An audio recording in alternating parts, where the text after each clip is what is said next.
Hi, அனைவருக்கும் வணக்கம். நான் உங்கள் கலைச்செல்வன். இன்றைக்கி நம்ம எதை பற்றி பார்க்க போகிறோம் அப்படின்னா, மெடிக்கல் சயின்ஸ் இன்றைக்கி எந்த அளவுக்கு வளர்ந்துருக்கு அப்படிங்கிறது நமக்கே தெரியும். ஸோ இந்த வளர்ச்சிக்கு காரணமான அடிப்படை எங்கிருந்து வந்துச்சு அப்படிங்கிறத பற்றி நம்ம பார்க்க போகிறோம்.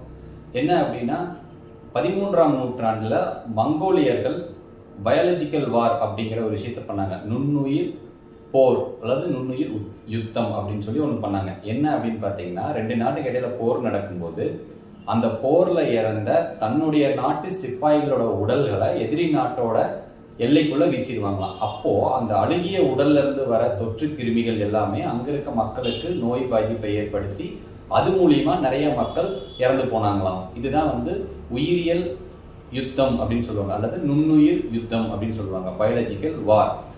ஸோ அதே போல் அமெரிக்காவில் குடியேறின இங்கிலாந்து நாட்டை சேர்ந்தவங்க அங்கே இருக்க மக்களுக்கு பெரியம்மை கிருமிகள் இருக்க கம்பளியை அவங்க கொடுத்துருக்காங்க.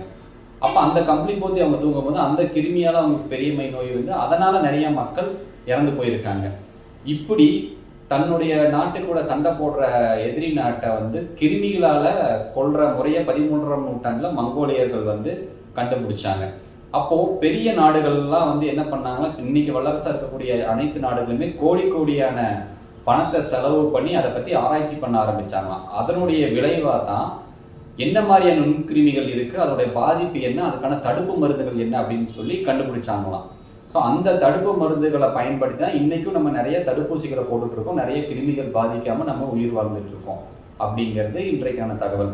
இதுலேருந்து நம்ம என்ன தெரிஞ்சுக்கலாம் அப்படின்னா, எந்த ஒரு இக்கட்டான சூழ்நிலை வந்தாலும், எந்த ஒரு நெருக்கடியான சூழ்நிலை வந்தாலும் அந்த சூழ்நிலையில் நம்ம சோர்ந்து போகாமல் உட்கார்ந்து யோசித்து அதுக்கான தீர்வை கண்டுபிடிச்சோம்னா தீர்வும் கிடைக்கும், அதுக்கு பின்னாட ஒரு வளர்ச்சியும் கிடைக்கும் அப்படிங்கிறது தான் இந்த விஷயத்துலேருந்து நம்ம கற்றுக்கலாம்.